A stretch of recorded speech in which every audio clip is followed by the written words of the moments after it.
Assalamualaikum warahmatullahi wabarakatuh. Perkenalkan, nama saya Abdi Sibur Pratama, NPM 1962201077.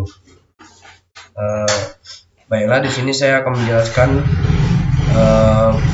poin saya yang berjudul Persekutuan, Pembentukan Operasi dan Perubahan Keanggotaan. Saya berasal dari program studi akuntansi, Fakultas Ekonomi dan Bisnis Universitas Muhammadiyah Bengkulu. Iya. Baiklah, sini saya akan menjelaskan bagian pertama, yaitu karakteristik entitas persekutuan. Regulasi hukum persekutuan. Dalam Kitab Undang-Undang Hukum Perdata KUHP Per dan Kitab Undang-Undang Hukum Dagang KUHD Indonesia terdefinisi hak dan kewajiban setiap sekutu kesekutuan lain dan kreditor dalam persekutuan. Definisi persekutuan.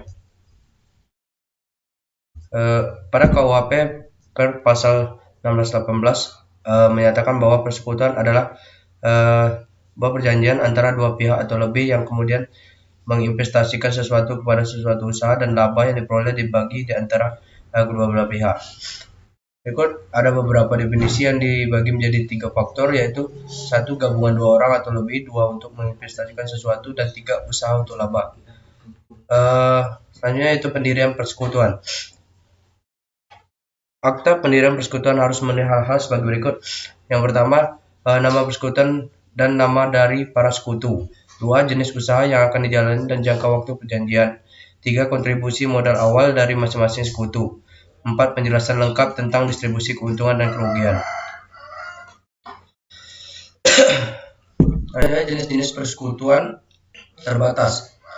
1. Limited partnership atau LP. Dalam persekutuan terbatas terdapat setidaknya 1 sekutu umum dan 1 atau lebih sekutu terbatas. 2. Yaitu Limited Liability Partnership atau LLP.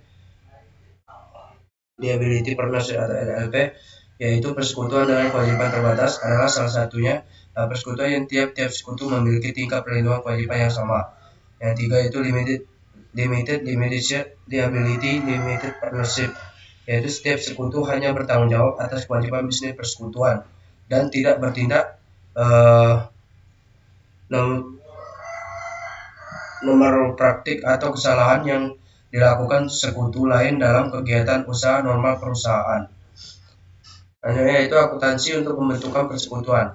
Pada saat pembentukan persekutuan diperlukan untuk melakukan penilaian yang tetap terhadap aset non-kas dan liabilitas yang dikontribusikan oleh masing-masing sekutu. Kemudian sekutu juga harus membedakan secara jelas antara modal dan pinjaman yang diberikan oleh persekutuan. Lalu pengaturan pinjaman dalam persekutuan juga harus memiliki bukti tertulis dan dokumen tertentu. Hasil yang dikontribusikan harus dinilai pada nilai wajarnya yang mungkin membutuhkan jasa penilai atau teknik penilai lainnya. Liabilitas yang dimasukkan oleh persekutuan harus dinilai sebesar nilai sekarang dan dari sisa arus kas.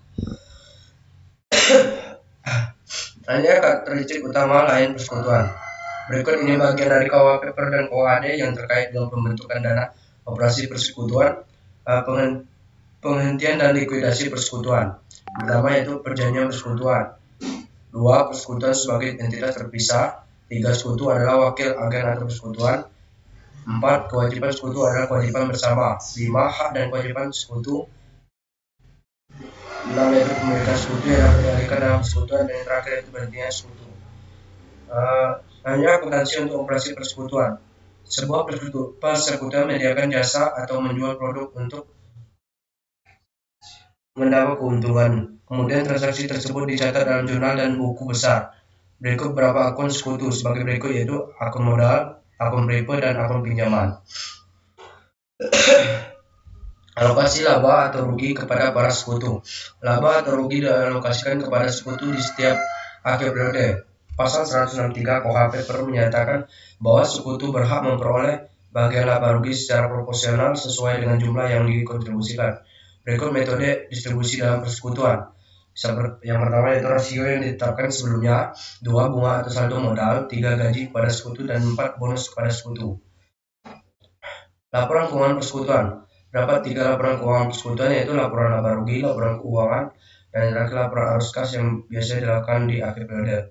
Selain ketiga laporan tersebut, terdapat laporan modal sekutu yang biasanya disiapkan untuk menyajikan perubahan atau modal sekutu untuk sesuatu periode berjalan.